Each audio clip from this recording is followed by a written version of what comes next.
करवा चौथ व्रत कथा। करवा चौथ की प्रचलित कथा रानी वीरवती की है, जो अपने पति के लिए अटूट प्रेम और समर्पण की प्रतीक मानी जाती है। एक समय की बात है, वीरवती नामक एक सुंदर रानी थी, जो अपने माता पिता की इकलौती बेटी और 7 भाइयों की बहन थी।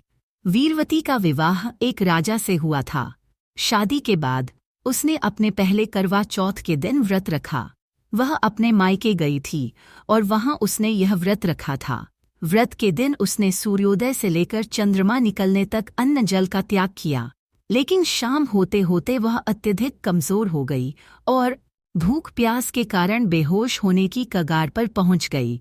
उसके भाइयों को अपनी बहन की हालत देखकर दुख हुआ। वे जानते थे कि चंद्रमा निकलने से पहले वह अपना व्रत नहीं तोड़ेगी, इसलिए भाइयों ने मिलकर एक योजना बनाई। उन्होंने एक पीपल के पेड़ के पीछे शीशा लगाकर ऐसा भ्रम उत्पन्न किया, जिससे लगा कि चंद्रमा निकल आया है। भाइयों की इस चाल से अनजान वीरवती ने यह सोचकर कि चंद्रमा निकल आया है, अपना व्रत तोड़ दिया और भोजन ग्रहण कर लिया। जैसे ही उसने पहला कौर खाया, उसे अपने पति के मरने की खबर मिली। यह खबर सुनकर वह अचेत हो गई और विलाप करने लगी। वह अपने पति के राज्य की ओर दौड़ी। रास्ते में उसे देवी माँ पार्वती मिली, जिन्होंने वीरवती को बताया कि उसके पति की मृत्यु उसके द्वारा चंद्रमा उदय से पहले व्रत तोड़ने के कारण हुई है।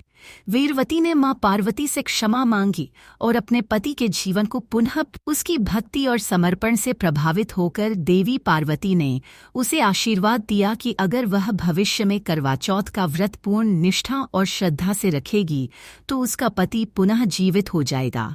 वीरवती ने देवी माँ की बातों का अनुसरण करते हुए पूरे विधि विधान से करवा चौथ का व्रत रखा और अपने पति के लंबे जीवन की कामना की।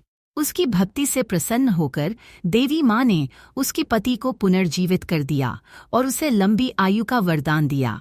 तभी से इस कथा का पाठ करवा चौथ पर किया जाता है, ताकि सभी महिलाओं को व्रत की महिमा और श्रद्धा का महत्व बताया जा सके। करवा चौथ से जुड़ी एक अन्य कथा करवा नामक महिला की है, जो अपने पति के प्रति अत्यधिक प्रेम और समर्पण के कारण प्रसिद्ध है। एक बार करवा का पति नदी में स्नान कर रहा था, तभी एक मगरमच्छ ने उसे पकड़ लिया। करवा ने मगरमच्छ को एक सूती धागे से बांध दिया और यमराज से प्रार्थना की कि उसके पति की रक्षा करें।